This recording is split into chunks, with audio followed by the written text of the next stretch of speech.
Assalamualaikum warahmatullahi wabarakatuh.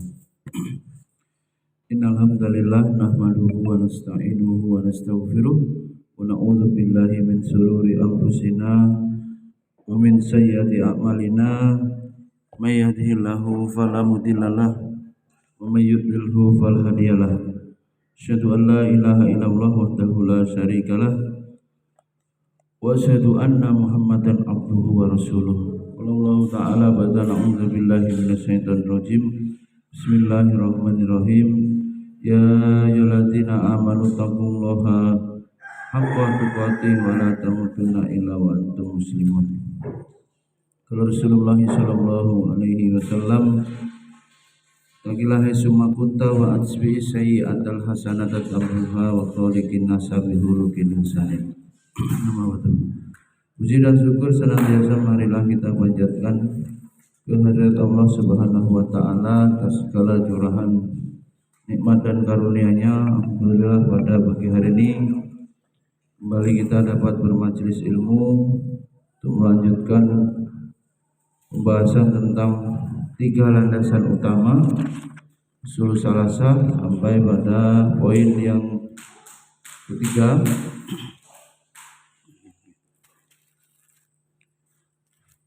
yaitu mendakwahkan, ya. Jadi berilmu, mengamalkan, mendakwahkan. Beliau penulis mengatakan bahwa mendakwahkannya yaitu menyeru, ya, menyeru untuk mentauhidkan Allah serta mentaatinya, menyeru untuk mentauhidkan Allah dan mentaatinya. Karena beragama ini pada dasarnya tunduk. Ada yang sesuai dengan hawa nafsu, ada yang tidak. Bahkan ibadah itu mengerjakan yang tidak disukai, mengimani sebelum melihat, mempercayai sebelum ketemu, gitu. Tabiat beragama begitu. Maka perlu terus disampaikan kepada manusia.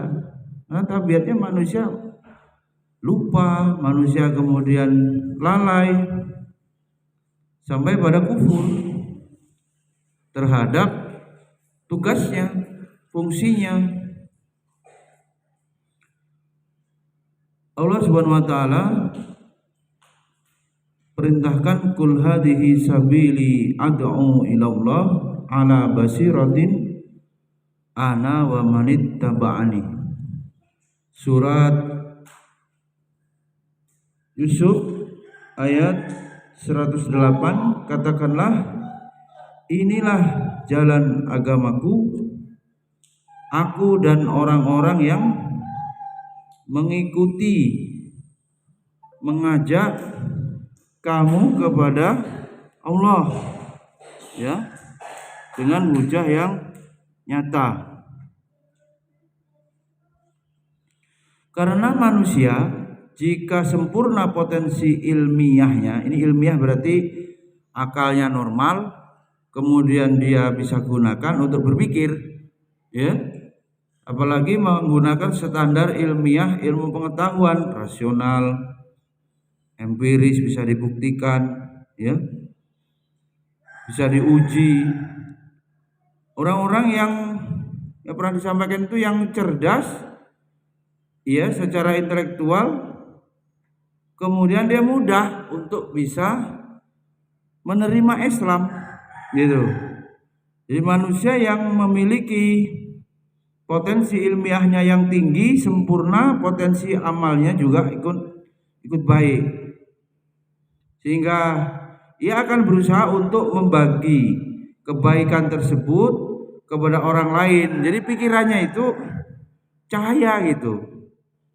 Kalau dia tahu tentang ilmu, dia kemudian ingin sekali ilmu yang dia ketahui itu juga diketahui oleh temannya, diketahui oleh orang lain, gitu. Kebaikan-kebaikan yang ada pada dirinya itu kemudian juga ingin, ya, orang lain juga melakukan kebaikan yang sama. Atau mungkin Habib Rusdi yang tenang hatinya sudah mutmainnah, banyak berzikir, itu pengen juga seandainya Habib Teddy juga kemudian mau seperti saya. Itu begitu. Kecenderungannya kebaikan-kebaikan yang sudah dilakukan itu ingin orang lain juga merasakan. Ya. Kemudian dia mampu berdakwah. Orang yang berdakwah di jalan Allah kemudian dia punya optimisme, ya, punya harapan lah, semakin banyak kemudian dia menanam, istilahnya besar pula harapannya dia nanti akan panen di akhirat. Nah, ini orang-orang yang pikirannya begitu. Lah memang hidupnya hanya untuk itu, gak yang lain-lain. Yang lain-lain itu nomor sekian atau sifatnya hanya apa? Hanya pendukung. Yang utama dia berdakwah. Tentu kalau dibilang berdakwah ini tentu kewajiban dia secara pribadi sudah beres, ya. Kewajiban-kewajiban syariat yang Allah bebankan untuk pribadi sudah selesai. Tanggung jawabnya sudah selesai. Kalau benar ya. Kalau benar dia beragamanya itu benar, beres keluarganya baru mikirkan umat. Beres itu ya beres ekonominya, beres kemudian ia membina rumah tangganya, ya anak-anaknya. Kecuali memang yang diuji, ya, semuanya sudah dijalankan, tapi Allah menguji seperti Nabi Nuh, ya, seperti Nabi Nuh, seorang ustadz yang anaknya tidak nurut, ya. Dan itu banyak ujian-ujian orang berilmu, orang alim, ustadz, kiai suka diuji juga dengan keluarganya. Kemudian fawallahi li ayahdiyallahu bika rajulan wahidan khairun laka min humrin na'am. Demi Allah bahwa Allah memberi hidayah kepada seseorang melalui dakwahmu itu lebih baik bagimu daripada unta merah. Kemarin sudah tersinggung sedikit bahwa sekiranya satu orang itu karena dakwah kita dia kemudian mengikuti dan melakukan amal-amal yang soleh itu atas dasar mungkin rayuan, teknik, taktik, ya, uslub, metode dakwah kita, berhasil dia berubah, hijrah, meninggalkan maksiat kepada amal soleh, maka dia kemudian seperti, ya, berhasil memperoleh atau lebih baik dari tunggangan yang paling bagus. Kita kan cuman disuruh saja sama Allah untuk berikhtiar. Ya udah, lakukan saja, lakukan. Enggak berhasil juga dihitung pahala, apalagi berhasil ini diberikan apa?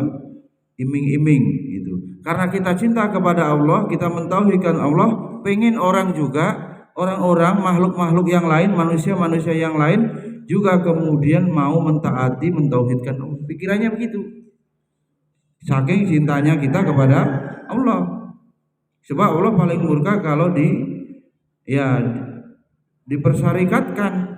Semua nabi utama tujuannya itu anibudullah wajtanibut taghut, sembahlah Allah saja dan jauhilah syirik atau sembahan-sembahan selain Allah. Sama arahnya ke sana semua. Sehingga kemudian Islam bermakna umum sejak zaman Nabi Adam sampai Nabi Muhammad SAW sama dinamakan Islam secara umum. Adapun Islam secara khusus, ya, kita umatnya Nabi Muhammad SAW. Kemudian, ya, dakwah yang merupakan perantara ini untuk perbaikan dan pembinaan, perantara perbaikan dan pembinaan tidak akan dapat dipetik. Dan termasuk adanya lembaga ini untuk apa kalau bukan untuk dakwah? Capek masak, capek ngatur promosi, capek mencari donasi, capek, semuanya cuma untuk dakwah, gak ada yang lain. Jadi ruhnya inilah dakwah itu, ya. Kalau disebut dakwah di dalamnya pasti dua. Dia merintahkan yang baik, dia mencegah yang mungkar. Itu saja terus, amar ma'ruf nahi mungkar terus. Jadi perantara, ya, untuk orang supaya sampai kepada Allah, ditunjukkan jalan menuju Allah, diajak kemudian supaya bisa sampai kepada Allah. Ya. Kemudian pembinaan tidak akan dapat dipetik hasilnya melainkan jika si dai mempunyai karakter. Nah ini tergantung orangnya. Dai mempunyai karakter yang menjadi sebab diterimanya dakwah serta terlihatnya pengaruh dakwah tersebut. Nah ini. Di antara sifat tersebut adalah ini sifat yang pertama dari dai-nya itu supaya berhasil, pertama takwa. Pertama apa? Sifat dai-nya takwa. Masjidnya namanya takwa, masjid takwa. Takwa maksudnya mencakup semua makna yang berkaitan dengan pelaksanaan perintah. Nah, mana perintah yang apa saja perintah yang Allah turunkan, yang Allah tetapkan itu sudah dilaksanakan, dan menghindari larangan serta menghiasi diri dengan sifat-sifat al-iman. Ada yang menjelaskan kalau takwa itu sama seperti harus berjalan di situ. Di situ itu maknanya diumpamakan seperti semak atau kebun. Yang kebun itu jalan satu-satunya ya, itu yang harus dilalui, dan di situ ternyata kebun ranjau. Jadi mana yang umpamanya kita menyeberang ke sana itu, yang samping kantor itu kan ini apa? Pekarangan ya, kebun. Di situ diumpamakan seperti kebun ranjau. Maknanya kita harus lewati dan hati-hati. Berarti kalau mau melangkahkan kaki ini sama dengan mau melakukan perbuatan, itu tanya ini dosa apa tidak, ini halal atau haram, ini subhat atau makruh dan seterusnya. Itu perumpamannya seperti orang yang kalau mau injakkan kaki, ini ada ranjaunya enggak sebelah sini, ada ranjaunya enggak sebelah kiri, sebelah kanan ada enggak. Orang takwa itu seperti orang berjalan di kebun ranjau itu, yang suatu waktu salah nginjek, salah melangkah akan celaka, meledak ya, bom ya. Jadi apa-apa ya kembalikan kepada Allah. Ini kalau saya memutuskan begini, timbangan syariat. Nah itu orang takwa. Kita dapati orang takwa itu gak mungkin dia senang popularitas. Untuk apa? Mudah untuk kemudian bangga diri, ujub, mudah riak. Gak mungkin, karena itu dilarang gitu kan. Misalnya kita turunkan larangan Allah, ujub, riak, takabur, gak mungkin dia akan memilih jalan itu. Dia menghindari ya. Karena itu seperti ranjau tadi ya. Beramal itu karena apa? Karena makhluk. Lah inilah tauhid, gak boleh beramal karena makhluk ya. Kemudian yang kedua, setelah takwa, sifat dai yang berhasil mendakwahkan Islam ini ikhlas.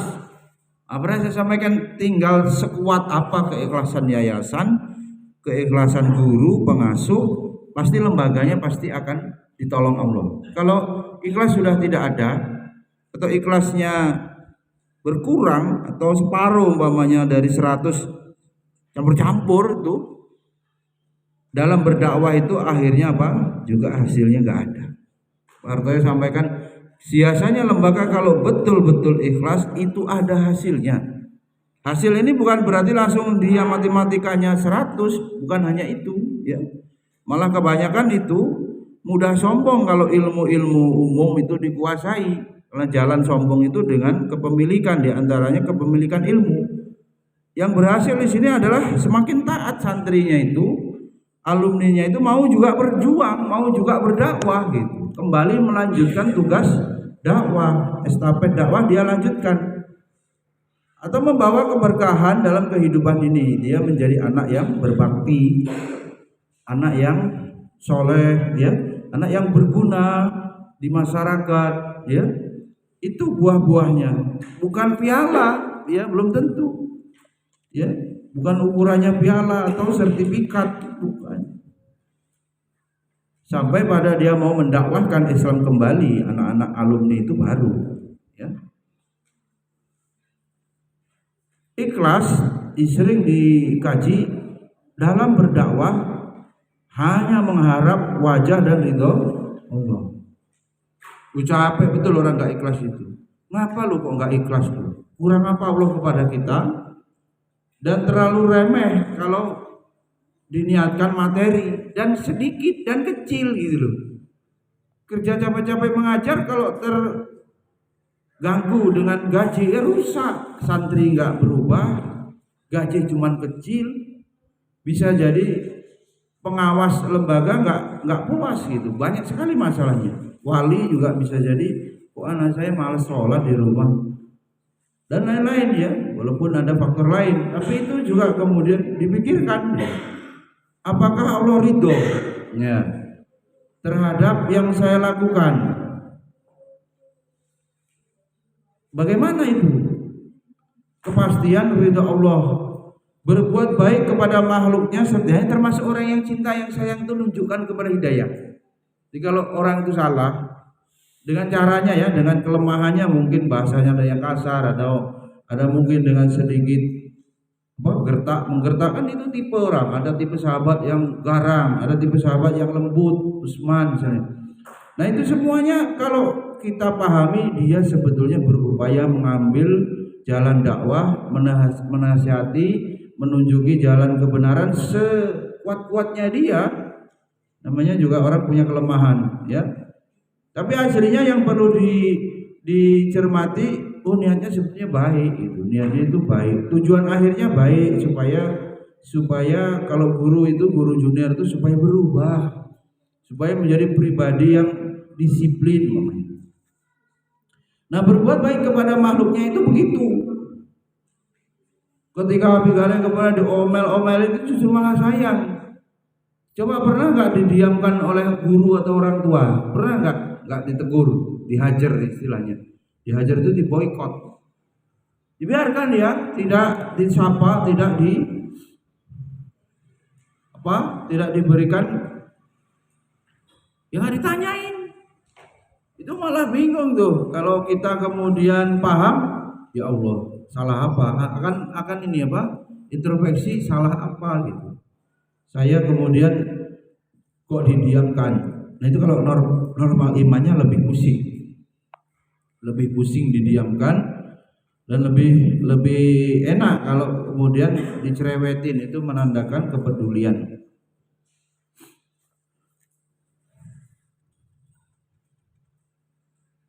Kemudian menjauhi sifat ingin terlihat lebih menonjol dibandingkan yang lain, ngapain gitu loh. Dan meremehkan orang yang didakwai dengan menganggap bahwa mereka sebagai orang bodoh, orang jahil, serba kekurangan. Susah ya, memang kenyataan mungkin dia ada kelemahan, tapi itu tidak kemudian menjadi bahan perundungan. Dasar orang bodoh, susah. Enggak begitu. Ini tetap kasih sayang.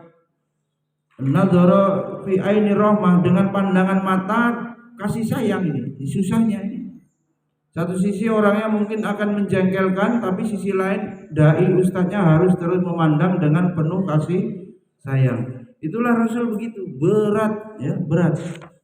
Sudah menjengkelkan tapi dai-nya tetap harus memandang dengan pandangan kasih sayang. Tidak sampai pada posisi ya melebeli dasar turunan orang malas gitu. Orang jahil. Kayak gitu aja nggak bisa. Kata-kata seperti itu sebagai seorang dai di sini dilarang, ya, dilarang. Akhirnya apa? Nanti nggak berubah, ya, nggak berubah. Santri kemarin apa yang pertama untuk usul salasah? Ya, Najib pertama ilmu, yang kedua mengamalkan, ini yang ketiga tarik. Ini kita lagi bahas mendakwahkan. Akan masuk satu lagi apa? Bersabar ya. Itu masih mendakwahkan ya. Coba nyambung catatannya lagi. Ya lebih. Berikutnya syarat dai-nya, dai apa sajalah, dai sekolahan, dai di masyarakat sama saja. Dai apa? Konseling personal. Yang ketiga ilmu. Tadi pertama takwa, kedua ikhlas, ketiga ilmu. Ini syarat dai, ilmu. Hendaklah seorang dai mempunyai ilmu. Ya adanya lembaga ini karena ingin terus menyebarkan ilmu. Gak ada yang lain. Jadi sibuk masak, sibuk yang lain-lain, promosi, sibuk ini itu enggak utama. Yang utamanya terselenggaranya dakwah. Gitu. Nah sekarang sudah ditetapkan akan diperbanyak, ya lumayan yang menyimak. Juga efisiensi anggaran dan lain-lain. Programnya memang diperbanyak dakwah ini online ya, diupload ya. Alhamdulillah banyak Ya mending lah, umpamanya kita kumpulkan setiap ceramah begini 50 orang, sulit sekali. Bahkan 100 sulit sekali, banyak sekali yang masak, apalagi jam segini kan. Banyak sekali yang bekerja, nggak bisa. Ya bilang kalau ada videonya bisa ditonton sambil kerja atau sambil waktu luang. Kita memilih untuk ini dengan keadaan ekonomi dan lain-lain harus banyak online. Kalau waktunya panjang nanti ganggu pelajaran, disiasati juga. Intensitas ditambah, durasi dikurangi 1 jaman. Yang berikutnya keempat, lapang dada. Lapang dada. Mana yang mimpin? Siapa yang merasa mimpin? Itu nanti kalau yang dipimpin itu nggak berubah-berubah, bisa dia capek, bisa dia lelah, mutung istilahnya, ngambek, nggak bisa berubah. Yang ngajarin apa kurikulum ini, kurmer, kok nggak berubah-berubah ya gaya ngajarnya ya, Mbak Ayu ya, kampanye gimana? Orang cuman kayak gitu kok susah diikuti, lama-lama bisa ini jenuh. Beberapa kali lagi harus dilatih. Apa anunya, nggak mudeng-mudeng gitu atau gimana? Ada saja ya, nggak mudeng atau nggak mau orangnya status quo, nggak mau berubah, nggak mau mengikuti ini perkembangan dan lain-lain. Intinya kalau itu pelajaran itu saja bisa kayak begitu, apalagi kasarnya kamu itu dalam kegelapan, zulumat, kesesatan mungkin, ya kebodohan mungkin. Ayo belajar agama biar berubah jadi orang yang berilmu, orang yang alim. Kok malah nggak mau gitu? Mau disuruh masuk surga, diajak masuk surga bersama-sama nggak mau. Kan orang kemudian apa? Ya kalau pas egoisnya muncul, padahal dai nggak boleh egois, ya terserahlah. Kamu diingetin nggak mau, terima, syukur apa? Terima aja nanti akibatnya. Bisa begitu orang. Nah di sini kemudian lapang dada dan dapat mengendalikan diri di saat sedang marah, karena yang menjadi medan dakwah adalah dada. Yang didakwah itu orang yang punya pemikiran sendiri, orang yang punya kepribadian sendiri. Di sini disebutkan dada dan jiwanya nggak sama, tentu punya watak tabiat beda-beda. Sebagaimana bedanya bentuk dan rupa manusia itu tidak ada satupun yang kembar, semuanya sama. Jadi gimana? Memandang dengan pandangan ainur rahmah, pandangan mata kasih sayang. Ya sudah, kita marah boleh, selesai marah, damai lagi, terima lagi, ajari lagi. Kemarin nggak masuk, jengkelin, taruh, oh ini masuk, ya udah, anggap nggak salah kemarin, tutup apa? Tutup kesalahannya, ya kasus-kasusnya tutup, anggap orang baik lagi, ajarin lagi. Ya memang cuma begitu saja tugasnya, ya. Kalau untuk sampai berhasil 100% kan bukan wilayah kita. Guru Robani pun hanya menyandarkan kepada Allah, bukan kepada kehebatan dirinya dalam berdakwah. Omel-omelin, kamar mandi belum bersih, ya sudah, selesai ngomel, damai lagi, kotor lagi, omel lagi gitu. Ya begitu mentalnya apa? Mental baja apa istilahnya, begitu. Kepribadiannya juga menyamudra, luas. Sebanyak apapun kesalahannya bisa ditampung, diselesaikan. Ya, lapang dada. Yang kelima, hendaknya memulai dengan hal-hal yang terpenting loh ya. Nih, penting. Yang terpenting dari materinya tentunya sesuai dengan kondisi lingkungan dan mad'unya. Masalah pakaian misalnya, disiplinan, terus ya sebenarnya yang paling utama adalah akidahnya ya. Ini kita tambahin akidahnya sebagai pondasi. Kalau akidahnya beres, mudah-mudahan mengikuti ibadahnya, mudah-mudahan mengikuti akhlaknya juga beres. Sebagaimana disebutkan dalam sabda Rasul sallallahu alaihi wasallam kepada Mu'adz bin Jabal radhiyallahu anhu, fal yakun awwala ma tad'uhum ilaihi syahadatu an la ilaha illallah wa anna Muhammad Rasulullah. Hendaknya perkara yang pertama sekali engkau dakwahkan kepada mereka adalah syahadat bahwa tiada ilah yang berhak disembah selain Allah dan Muhammad itu adalah utusan Allah. Kita turunkan di sini, nggak usah kebanyakan selfie, itu aja untuk membangun image lembaga bagus supaya orang percaya. Enggak lah, cukup kita pastikan pantas diberi santri oleh Allah, pasti ada. Kuat imannya apa enggak? Ya biasa saja. Segala cara ditempuh kayak parpol mempromosikan apa? Calon wali kota atau tim sukses, enggak begitu. Mana Umi Fatmi itu ada yang anak angkat dia juga sudah S2 pengen buat sekolahan kayak begini. Sebenarnya orangnya kuat apa enggak? Orangnya apa yang dia cari perlu dulu didudukkan. Ya, kalau mau membuat lembaga itu untuk apa? Wong lembaganya sama. Saya juga sudah melihat kalau sama ya untuk apa? Saya fokus pada yang belum itu yang nggak disukai itu telah belajar akidah. Masih berubah banyak yang kemudian konten akidah itu orang nggak suka, padahal substansi agamanya akidah orang akan nggak minati. Itu berubah karena ini yang banyak menyebabkan Allah dizolimi gitu kan, disirik dipersyarikatkan. Ini kita fokus di sana. Kalau sudah orang seneng ngajari ngaji ya, sudah orang paham semuanya, mau unggulannya tahfiz. Ya sekarang bisa ngaji, bisa bahasa Arab, tapi dia mensyirikan Allah gimana? Dia beramal riya, ya batal. Gitu. Urusan tazkiyatun nafas enggak diperhatikan. Loh, kan kasihan dia. Amal-amalnya menjadi sia-sia atau batal, sudah terlaksana batal. Hadirin rahimakumullah, berat ya. Ini kalau tahapannya disuruh akidah lagi nih, bagaimana sahabat Mu'adz bin Jabal ketika diutus untuk berdakwah. Kita kalau memahami la ilaha illallah ini berat ya. Aslinya itu gak hanya sekedar ngucapin, apalagi artinya juga keliru. Tiada Tuhan selain Allah itu kan arti yang keliru.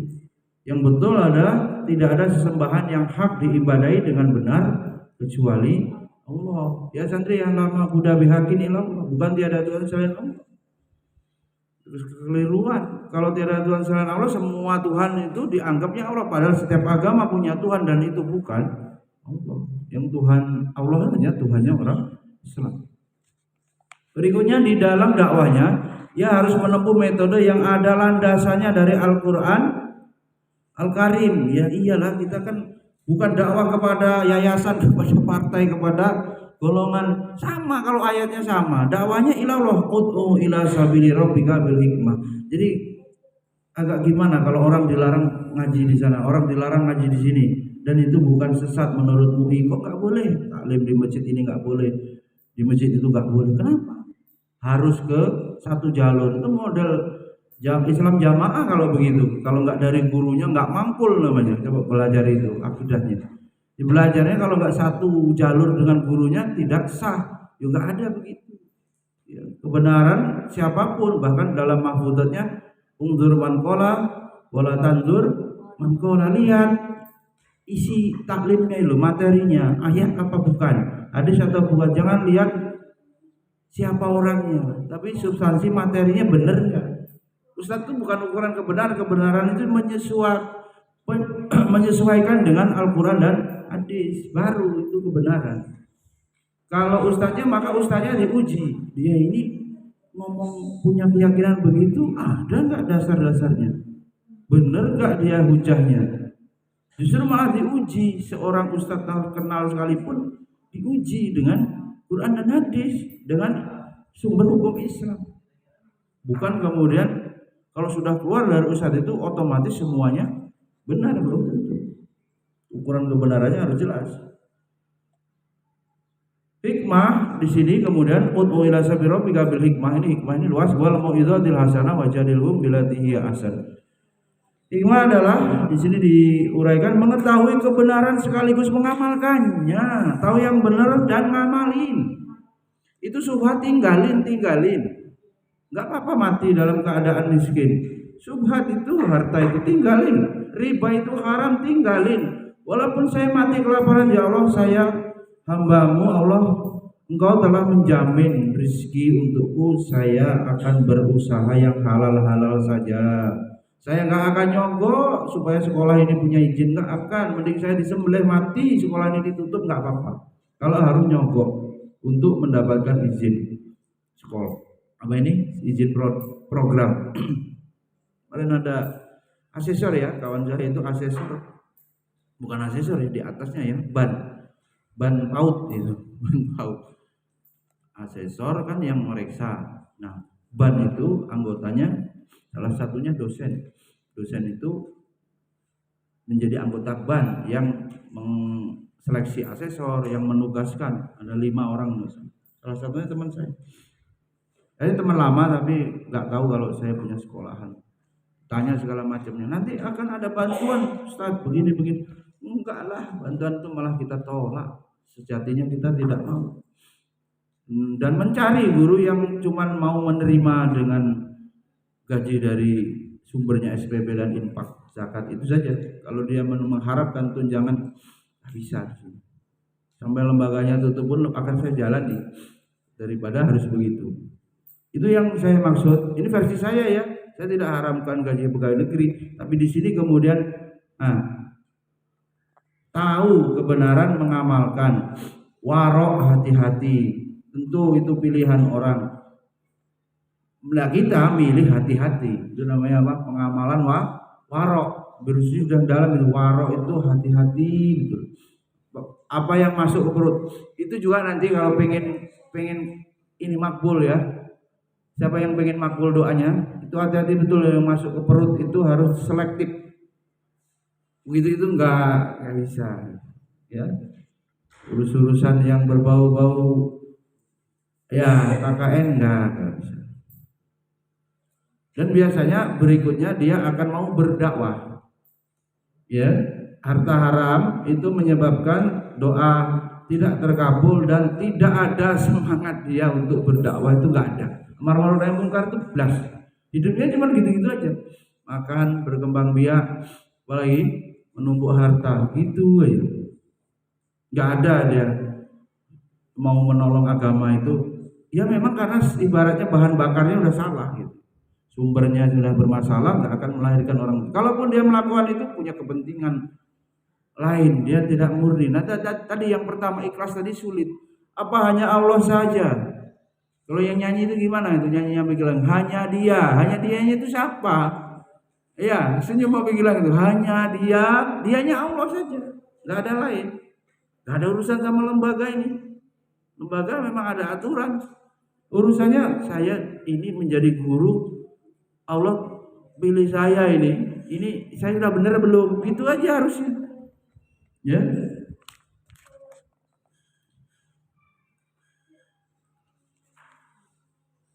Kuat gak Mbak Ayu itu? Keras amat orang ini. Islam apa itu? Ya Islam murni apa adanya gitu. Pokoknya bloko suto istilahnya.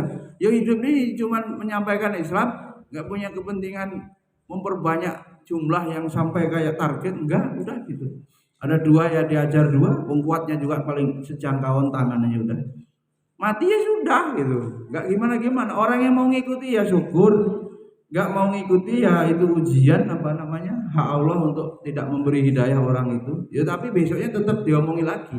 Jangan berhenti. Ya, nyoba lagi, ya. Kreatif lagi. Sampai apa kok nggak jelas yang dibawa pulang take home-nya. Rajin amat ini berdakwah gitu. Rajin amat berdakwah. Ya memang pengennya begitu gitu. Rajin amat. Lah terus bagaimana urusan-urusan target duniawi? Ya enggak ada, duniawi itu ininya saja. Biasa-biasa aja. Kalau menurut motivator jangan boros ya diikuti, hidup sederhana diikuti. Lah nanti kalau ada sisanya kan bisa istilahnya beli investasi atau apa yang kemudian bisa menghasilkan uang. Sedikit aja ilmu-ilmu itu, seperlunya aja. Kita dengan ilmu-ilmu dunia seperlunya. Tapi yang pokok utamanya terus bagaimana bisa berdakwah. Betul Habib Rusdi, mau lanjutkan Nabi. Ini tutup, itu anak saya belum tentu mau meneruskan semuanya, atau mungkin sebagian, semuanya full, belum tentu. Yang mana umur kita tidak tahu. Yang pasti dalam hidup cuman kematian. Kan mending matinya dalam keadaan menuntut ilmu atau memperjuangkan ilmu, mendakwahkan ilmu, enak. Lagi tasrif itu Ustaz hilang Ustaz hadap wala yaqulu fa'lan wa maf'alan fa huwa fa'ilun inna lillahi wa inna betul itu wa inna ilaihi raji'un. Nabi Jibril ngajar apa ini? Ngajar akidah rukun iman. Nanti ngajar TK apa nanti? Kalau nggak sanggup tuker Mbak Ayu mau datang. Mbak Ayu nggak ada jam 8 nggak ada. Nah, kalau Nabi Jibril jadwalnya ngajar apa? Aslinya? Hah? Oh iya, berarti kan saya nggak kelihatan. Pikiran saya masih ngajar tahfiz. Karena waktu itu apa? Ya, libur ya. Gak sanggup ngajar TK. Jangan menikah, nanti nggak punya anak gimana? Nah, kalau double solusinya kan bahasa Indonesianya kan disuruh gabung mik apa? Ya terserah kalau kemudian Habib Jabrinya nekat TK, pengen ngajar Mbak Najma apa ngajar TK? Oh, nanti gimana? Dipikir-pikir mau di sini apa di mana kelasnya? Kan dia tak pikir gimana ya? Mbak Ayunya mau datang, berarti aman tuh, tinggal diatur. Gitu-gitu bisa nggak ngatur-ngatur sendiri? Oh, ini sekolah ini kudu ada gurunya izin begitu. Terus gimana solusinya? Kalau sudah punya pikiran kayak gitu loh ya. Pikiran apa pengelola itu sudah ada. Bukan hanya grupnya magang aja, tapi gak mikir-mikir ini gimana santri belum mateng, kapan taklimnya. Sore maunya main kayak gitu. Kalau nggak kasih main, malamnya berengut aja. Itu berengut itu santri itu, saya tahu. Kurang main itu. Ya santri adanya kayak gitu kok. Kalau kita saring yang isinya cuma belajar aja. Dari lahir, dari melek itu belajar terus sampai melek merem lagi. Apa ada yang begitu? Ya dia hiburannya gitu, belajar nanti main gitu. Oh gurunya kan sama gitu. Gurunya tak lihat loh olahraga itu gurunya. Santrinya enggak paten. Ya, adanya begitu. Jelas ya? Berat ini tadi dakwah, hikmah tadi apa hikmah? Ya, Lutfi, ini pertanyaan. Bolehlah habis-habisnya juga. Kayaknya ngeliatin susunya pengen apa hikmah tadi maksudnya? Cepat. Siapa ini jurinya? Hikmah tadi apa maksudnya? Versi ini loh ya. Versi yang kita bahas ini kan banyak anunya, pengembangan maknanya. Abi Adi mana? Hikmah itu apa di?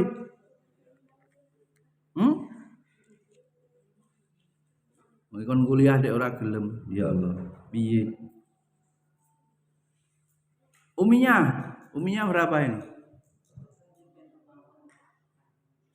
Apa? Hikmah itu? Ya, jadi kasih ilmu, kemudian orangnya itu kalau dapat hikmah itu mau ngamalin. Nah ini anunya, susunya. Anaknya 3 gak cukup. Dibuat. Jadi gimana? Kita itu macam-macam loh kalau sudah belajar ilmu itu banyak. Tapi itu apa sudah diamalin? Sehingga apa? Belum mendapat hikmah. Ini semua tidak akan didapati kecuali dengan memahami Allah. Sama Allah itu seberapa akrab Abi tadi? Kayak apa? Abi tadi kalau nggak punya duit kemana? Mae jual duit gitu. Abi bilang, Abi kali udah nggak punya gaji, punya kip. Kip habis, mama lagi. Kalau Abigail kan sultan gitu, dan motor juga nggak masalah. Sultan Andara. Allah ya, Allah ya, Allah ya. Jadi yang menanggung nafkah bapak ibunya kadang-kadang minta diutangi atau apa, pusing nggak deh? Ditelepon, nih di duit le, kirim di sini, bapak perlu pi. Jadi malah adik itu sudah memikul itu. Pak kajian di sini pak, oh iya, ya nek ono di, enggak ono ya ruwet. Berusdi, ingat-ingat pagi-pagi waktu saya bayar mobil itu gimana? Masih ingat kan? 78 sama garasinya ya. Antum saksi kan hidupnya antum itu. La ilaha illallah. Setelah dikerjain suruh bayar lagi garasinya. Dunia yang begitu. Saya nggak ada tulisannya di kwitansi itu plus garasi. Rupanya harga mobil pada naik. Dia beli mobil penggantinya mahal. Nggak usah ngomong sama saya, tahu istrinya nuntut mobil bagus. Habislah uang dia. Ternyata dilihat-lihat lagi sekarang harganya 82 juta, 85, 80-an. Jadi ini istilahnya kemurahan, dibeli saya 78, dia enggak rela lagi, maka garasinya sekitar 3 juta saya suruh bayar. Lah saya enggak punya duit. Mumet semalam bagaimana bayarnya? Masya Allah gitu ya. Duitnya udah tak bagi-bagi sebagian. Bagaimana saya? Abi Rusdi dulu. Abi Rusdi dulu saksinya saya bawa uang itu. Kok bisa berubah gitu? Ya Allah. Ya karena mungkin dia awal. Waktu itu kalau mobilnya nggak jadi juga nggak apa-apa ya Abi Rusdi ya. Apa namanya? Nggak jadi dibeli saya. Kok bisa begini? Oh berarti memang harga mobil naik. Saya 78 tetap murah gitu kan. Sekitar 3 jutaan, 2 jutaan itu dimurahin. Makanya dia nggak mau. Dicek sama Robi yang S2 itu mobilnya masih bagus. Saya belum pernah tanya-tanya bengkel. Cuman saya berdoa itu mobilnya besinya bagus, mungkin bodinya karena suka bawa alat-alat aluminium itu suka pada lecet gitu. Dalamnya udah arah gitu. Bawa gerenda, bawa bor itu, dibawa mobil itu. Jadi kalau saya tidak menerima takdir kan bisa Abi Rusdi saksi, jelasin gimana waktu itu kan. Sudahlah. Dunia ini memang ngeribet-ngeribetin. Enggak seneng lagi saya ngurus-ngurusin begini. Udahlah. Pinjam-pinjam dulu, nanti diganti sama Allah. Udah gitu aja. Rasanya mending mati dari ribet ngurusin itu ya, Abi Rusdi. Abi Jabri jemput saya di bengkelnya Wildan. Dan AC. Lama betul. Ada ayah bawa lewat. Pulang. Saya nggak mau ngurus-ngurusin. Waktu-waktu saya habis di situ. Enak nungguin suka ya. Enak ngajar agama. Enak belajar atau belajar sendiri. Coba kalau sudah bisa begitu, enteng aja.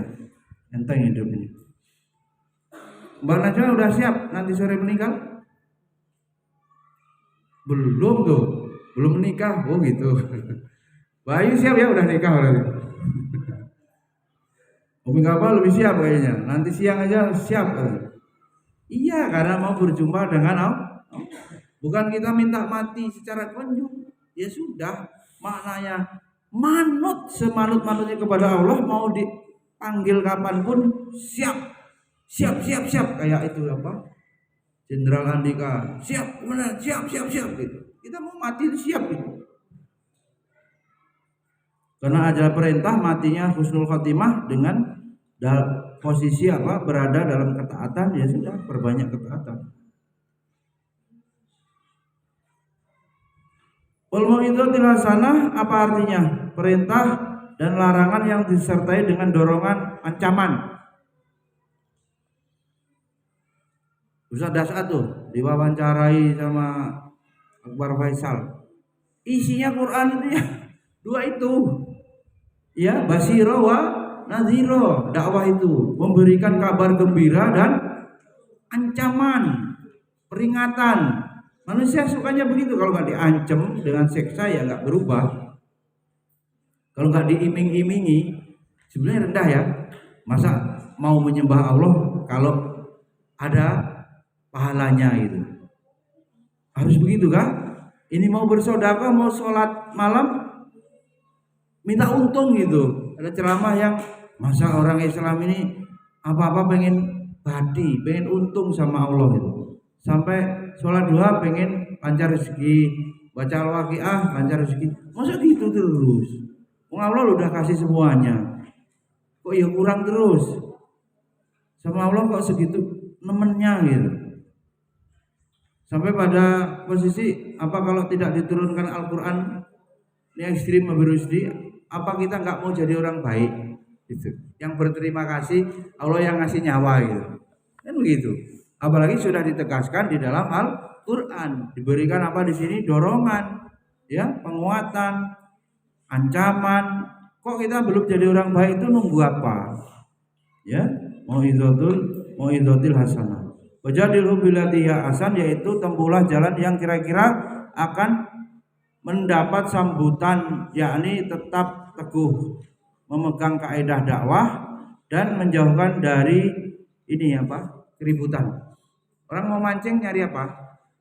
Ya. Nyari apa? Ikan. Apa nyari budak? Nyari keruh apa nyari ikan? Raihan. Mancing nyari apa? Nyari keruh apa nyari ikan? Berdakwah nyari orang supaya mengikuti hidayah. Berdakwah menyeru kepada Allah, bukan apa mau beradu, berjidal. Jidal itu debat yang tidak benar ya, debat kusir atau debat yang intinya cuma yel-yelan, enggak mau ngamalin apa enggak. Kalau beda-beda ya udah pilih yang mana gitu. Ya udahlah kalau debat sama kamu udahlah saya kalah aja, enggak apa-apa. Ngalah artinya. Enggak ilmu agama ini biasanya di kampus nih, kalau presentasi dijatuhkan sama temannya gitu. Ya, nanti kalau pas kawannya maju siap-siap dikasih pertanyaan yang berat, habis sih senyum tuh kan. Kuliah S3 juga masih ada begitu, saya diam aja. Saya cari ilmu ya. Orang mau mengeluarkan ilmunya saya dengerin. Nanti yang bisa diamalin. Orang debat sana sini terserah lah ya. Nah, ini dalam dakwah kita hindari yang pilihan, makanya fikihnya harus luas ya wawasannya, apalagi ini pendidikan for all, pendidikan untuk semuanya, pendidikan tidak untuk golongan tertentu. Ica ini semuanya ya boleh, dan dia kadang punya amalan yang beda, ya lanjutkan amalan dari orang tuanya. Kalau mau pindah dengan sendirinya, nggak ada paksaan. Kalau diseragamkan ya hanya sebagai sebuah metode yang nanti dievaluasi dengan mudah, harapannya mudah. Tapi kalau yang mau ditetapkan ya itu Abi Jabri, yang amalan-amalan Nahdiyin kan monggo aja. Gurunya Mbak Najma, yang guru TK-nya itu siapa? Guru SD-nya Mbak Ayu yang Naila mau amalannya seperti orang tuanya ya kan boleh. Ya silakan. Abi Jabri kalau mau ngimamin subuh tinggal sampai izinkan apa enggak imamnya subuh pakai kunut. Nah, kalau Abi hilang hafal nggak kunutnya? Belum tentu, karena entah di Darul Hupas pakai kunut apa enggak. Darul Fatah jelas enggak. Ya, Darul Hupas apa pakai kunut apa enggak? Pondoknya dulu. Ya. Kemudian keempat bersabar ya, bersabar atas segala gangguan. Bersabar atas segala gangguan. Ya Allah, sudah dikasih judul begitu oleh Syekh. Perkataan penulis yang keempat, bersabar atas gangguan yang dialami karenanya, yaitu perkara yang keempat dari 4 perkara tersebut adalah bersabar atas gangguan yang dihadapi ketika menyeru ke jalan Allah. Ya, karena memang karena sekolah ini sekolah dakwah ya, pasti yang setan ya, seluruh orang yang tidak suka dengan dakwah akan mengganggu. Maka hendaknya seorang dai bersabar atas gangguan yang dia terima di masyarakat. Bahkan di masyarakat akan kemudian mengganggu, karena menyakiti para dai sudah menjadi tabiat ya Allah. Asli ya, Abi tadi kepengen gak jadi dai? Pengen gak? Siap ini. Tabiat masyarakat akan menyakiti dai, pasti. Ini udah otomatis. Kecuali mereka yang telah Allah beri hidayah. Kecuali mereka yang telah Allah beri hidayah. Ini dalilnya surat Al-An'am 34. Ya Abdullah. Oke, nanti kalau Rizky berdakwah pasti akan mendapat rintangan. Walaqad kudziba rusulun min qablika fasabaru ala ma kudzibu wa udzu hatta atahum nasruna. Al-An'am 34.